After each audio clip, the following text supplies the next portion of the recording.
ഒത്തുകൂടിയിരിക്കുന്നു. ഇന്നത്തെ ദിവസത്തിന്റെ പ്രത്യേകത എന്താണ്? തൊഴിലാളി ദിനം. എന്തിനായിരിക്കും അങ്ങനെ ഒരു ദിനം വന്നത്? ഒരു കാലം മുമ്പ് നിങ്ങൾക്ക് അറിയുന്ന കാര്യം തന്നെ ഞാൻ വീണ്ടും ഈ ദിനത്തിൽ ഓർമ്മിപ്പിക്കുന്നു. 19ാം നൂറ്റാണ്ടിന്റെ കാലഘട്ടത്തിൽ തൊഴിലാളികളെ പീഡിപ്പിച്ച് 12 മണിക്കൂർ, 16 മണിക്കൂർ, 18 മണിക്കൂർ പണിയെടുപ്പിച്ചിരുന്നൊരു കാലഘട്ടത്തിൽ നിന്ന് അവരെല്ലാം ഒന്നിച്ചുകൂടി 1886കളിൽ അമേരിക്കയിൽ ഷിക്കാഗോയിൽ വെച്ച് പ്രതിഷേധ പ്രകടനം നടത്തിയിരുന്നു. ഞങ്ങൾക്ക് വേണം 8 മണിക്കൂർ സമയം തൊഴിൽ ചെയ്യാൻ മാത്രമായി. ഞങ്ങൾക്ക് വേണം വിനോദം, ഞങ്ങൾക്ക് വേണം വിശ്രമം. അവർ ഒരുമിച്ച് നിന്ന് ചോദിച്ചു, അവർ ഒരുമിച്ച് നേടി. അന്നത്തെ പ്രതിഷേധത്തിൽ ഒരുപാട് തൊഴിലാളികൾ മരണപ്പെട്ടു. അതിൽ നിന്നും ഉയർത്തു വന്ന് തൊഴിലാളികൾ ഒന്നിച്ചു കൂടുന്നൊരു ദിനമായി, ആ തൊഴിലാളികളുടെ ഓർമ്മയ്ക്കായിട്ടാണ് ഇന്നത്തെ ഈ തൊഴിലാളി ദിനം നമ്മൾ എല്ലാ വർഷവും ആഘോഷിക്കുന്നത്. ഈ ദിനത്തിന് പ്രാധാന്യമുണ്ട്.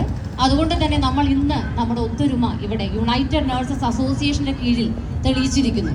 സ്ത്രീകൾ മെജോറിറ്റി നിൽക്കുന്ന നമ്മുടെ നഴ്സിംഗ് സമൂഹത്തിൽ എനിക്ക് മനസ്സിലാക്കുന്ന ഒരു കാര്യം, അടിച്ചമർത്താൻ അല്ലെങ്കിൽ കാൽച്ചുവട്ടിൽ നിൽക്കാൻ നമ്മൾ തലതാഴ്ത്തി നോക്കാറുണ്ടോ? അത്തരം ഒരു ആവശ്യം മുന്നോട്ട് കാണിച്ചെടുക്കുന്ന പോലെയാണ് കഴിഞ്ഞ ദിവസങ്ങളിൽ കൂടിയ നമ്മുടെ പിതാവിൻ്റെ സംസാരത്തിൽ നിന്നും എനിക്ക് മനസ്സിലായത്. ഒരു ബ്രിട്ടീഷ് സാമ്രാജ്യം കഴിഞ്ഞു പോയെങ്കിലും ആ സാമ്രാജ്യത്വം വീണ്ടും സൂചിപ്പിക്കുന്ന പോലെ എൻ്റെ മക്കൾ എൻ്റെ കാഴ്കീഴിൽ ഞാൻ തരുന്ന ശമ്പളം ചോദിച്ചുകൊണ്ട് ഒതുങ്ങി നിൽക്കണം എന്ന് പറയുന്ന ഒരു ധാർഷ്ട്യം ഇതുപോലെ ഈ മൈക്കിൻ്റെ മുന്നിൽ നമ്മുടെ പിതാവ് ഒരു സമയത്ത് പറയുകയുണ്ടായി. എനിക്ക് വളരെ മോശം തോന്നിയൊരു കാര്യം, തൊഴിലാളികളെ ചേർത്ത് പിടിക്കേണ്ട ഇന്നത്തെ സമൂഹത്തിൽ തൊഴിലാളികളെ വീണ്ടും എൻ്റെ കാൽച്ചുവട്ടിൽ വെച്ച് അരയ്ക്കാനാണോ എന്ന് ചോദിക്കുന്ന ചോദ്യമാണ് അന്ന് പിതാവ് ചോദിച്ചത്. തെറ്റ് തന്നെയാണത്. നമ്മൾക്ക് അർഹിക്കുന്ന വേതനം നമ്മൾക്ക് കിട്ടണം. കാരണം നമ്മൾ പഠിച്ചതൊരു പ്രൊഫഷണൽ കോഴ്സാണ്. ഞാൻ ഇന്ന് ഈ മൈക്കിൻ്റെ മുന്നിൽ നിൽക്കുമ്പോൾ ഒരു ക്വാളിഫൈഡ് നേഴ്സ് എന്ന് പറയുന്ന അഭിമാനത്തോടു കൂടെ തന്നെയാണ് നിൽക്കുന്നത്.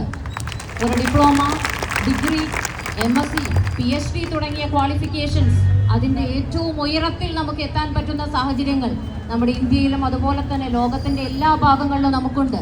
ഒരു നഴ്സിന് എങ്ങനെയൊക്കെ വർക്ക് ചെയ്യാം എന്നുള്ളത് പുറം രാജ്യങ്ങൾ നമ്മളെ കാണിച്ചു തരുന്നു. എന്നാൽ നമ്മുടെ നാട്ടിൽ, നമ്മുടെ കേരളത്തിൽ നമ്മൾ അടിച്ചമർത്തപ്പെടുന്നതിന് കാരണം ചോദിക്കേണ്ട ചോദ്യം യഥാർത്ഥമായ രീതിയിൽ നമ്മൾ ചോദിക്കുന്നില്ല. ഇനിയും ജൂബിലി അമലയും അതിൻ്റെ കരുത്ത് തെളിയിക്കാനുണ്ട് എന്ന് തന്നെയാണ് ഞാൻ വീണ്ടും പറയുന്നത്. നിങ്ങൾ കുറച്ചും കൂടെ ആർജവം കാണിക്കേണ്ടിയിരിക്കുന്നു.